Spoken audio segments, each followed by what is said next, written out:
Bismillahirrahmanirrahim. Assalamualaikum warahmatullahi wabarakatuh. Perkenalkan, nama saya Mustafa Kamil Tahir, alumni Teknik Kimia ITB Angkatan 74, yang dibantu oleh rekan Susbandono, alumni Teknik Industri ITB Angkatan 74 sebagai moderator.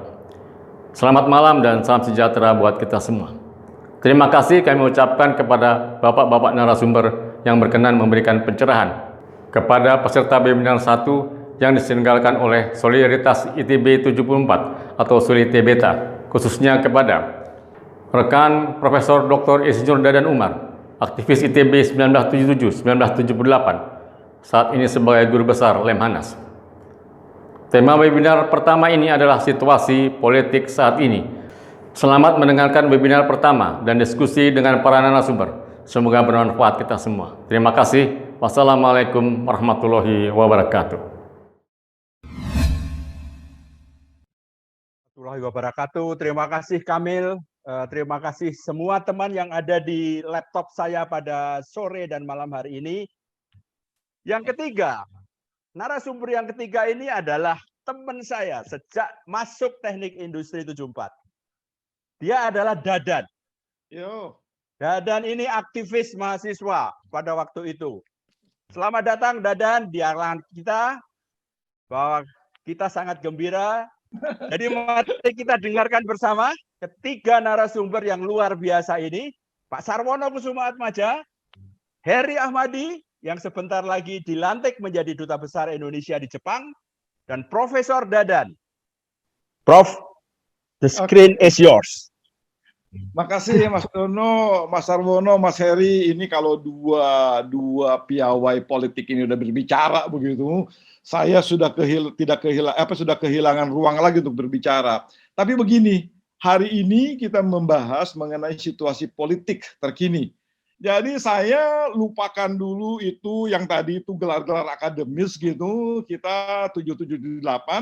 Kalau boleh Mas Dono, saya mau share screen gitu, tidak mau kalah sama Mas Heri. Tapi yang saya share cuma ini Mas Heri. Oke. Silakan. Yang mau saya share ini. Gitu ya, kira-kira dari Aula Barat ke lapangan basket. Ini supaya kita mengingatkan kembali gitu ya. Ini siapa waktu itu yang ada, karena hari ini tiba-tiba banyak yang, Mas saya mau ikut tetapi gayanya lapangan basket ya, gitu kan. Ya. Pokoknya saya carikan. Nah ini dia, dari Aula Barat ke lapangan basket gitu ya. Kemudian Mas Heri, saya ingin menjawab Mas Sarwono dan semua teman-teman Jumpat, saya juga mau memakai pesan alumni ITB. Jadi kan ini kan berumah alumni ITB gitu ya. Pesan alumni ITB kita menyatakan kalau negara ini masih ada, makmur ini kalau masyarakatnya cerdas gitu kan. Nah, cerdas di bidang politik, cerdas di bidang keilmuan. Tadi Mas Sarwono sudah berbicara mengenai bonus demografi, failed state, dan sebagainya. Mas Heri bicara mengenai geopolitik perkembangannya. Memang betul kita mulai sekarang dari perkembangan geopolitik, gitu ya, karena ya tadi saya ditulis-tulis jadi orang yang ngajar di Lemhanas gitu, saya belajar geopolitik. Setelah perang dingin ini memang kemudian ada perubahan-perubahan landscape atau arsitektur geopolitik.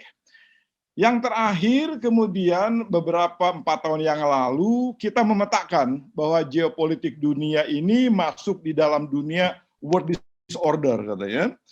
Kemudian dunia yang keberaturannya itu makin berkurang. Kenapa? Karena hilangnya kepemimpinan dunia. Siapa yang jadi polisi dunia begitu? Kemudian lemahnya kepemimpinan Barat, mulai rivalitas Cina tadi sudah meningkat gitu kan. Kemudian aturan-aturan dunia ini dalam ancaman. Kira-kira seperti itu. Tiba-tiba tahun 2018 terjadi lagi dunia yang semakin disarray gitu. Tadi Mas Heri sudah memperlihatkan bagaimana ada perang dagang, perang teknologi begitu dan seterusnya, ini mengakibatkan dampak pada beberapa negara. 2019 kita harapkan semua nyari kesetimbangan baru gitu.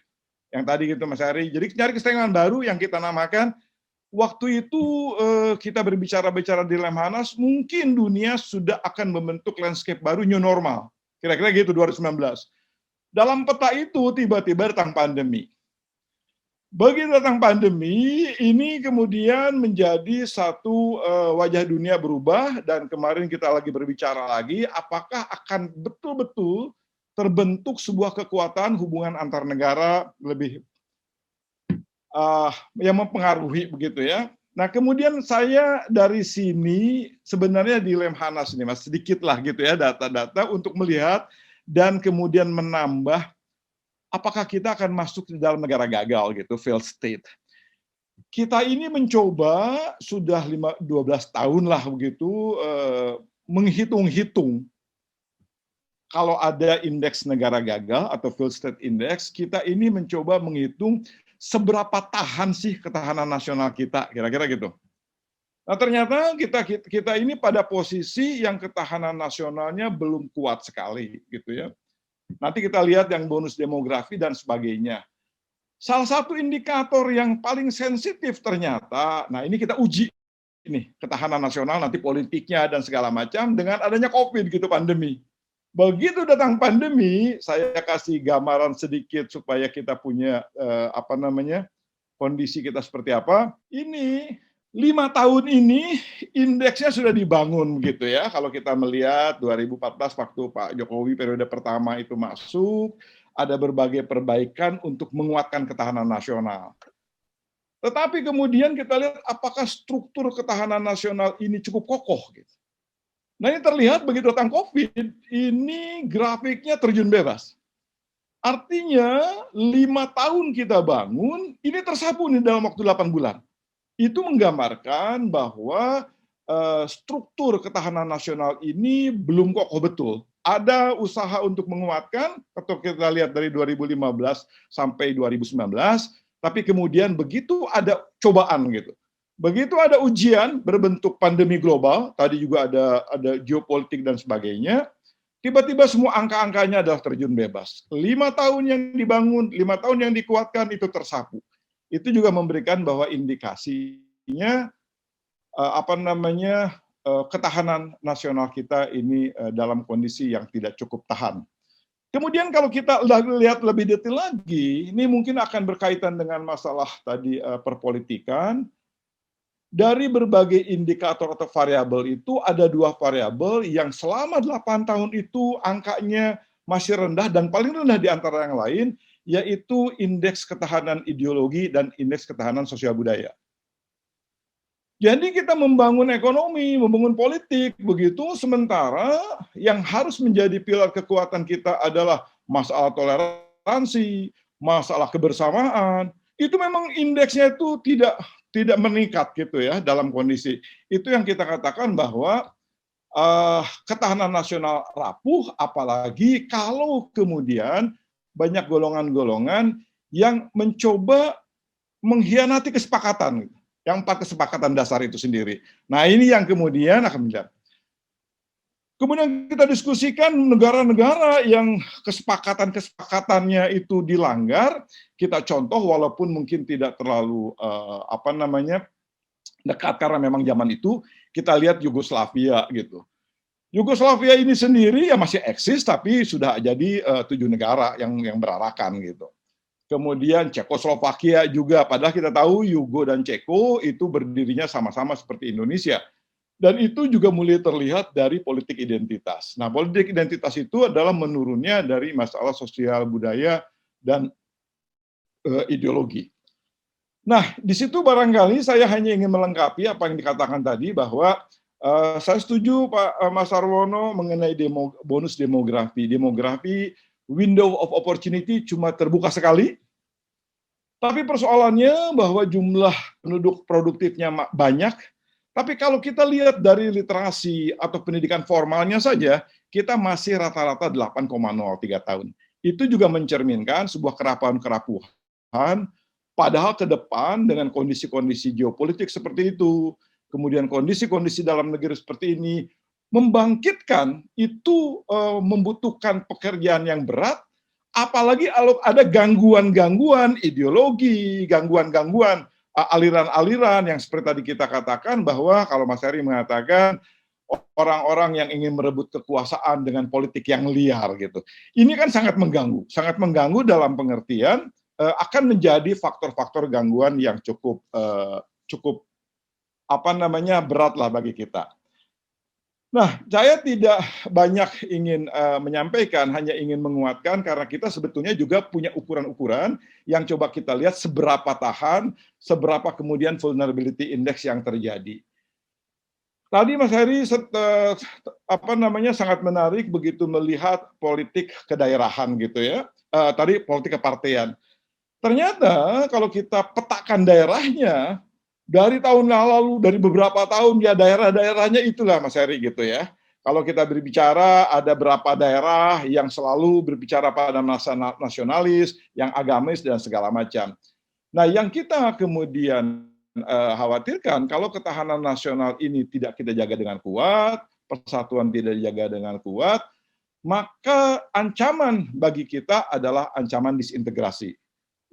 Ini walaupun katakanlah hitung-hitungannya orang selalu mengatakan enggak lah, Indonesia dari Sabang sampai Merauke itu tetap masih berjalan.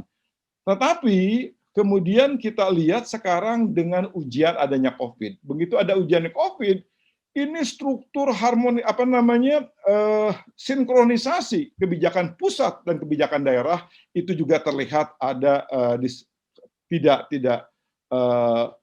tidak harmonis dengan baik gitu, dan itu juga membuat ketahanan nasional kita makin rendah. Nah, saya ingin menutup saja gitu supaya diskusi nanti dengan teman-teman. Ini saya memakai lagi kalau tadi alumni ITB gitu. Ini sama-sama founding fathers menyatakan kalau kurang cerdas dapat diperbaiki dengan belajar, kurang cakap dapat dihilangkan dengan pengalaman, namun tidak jujur sulit diperbaiki.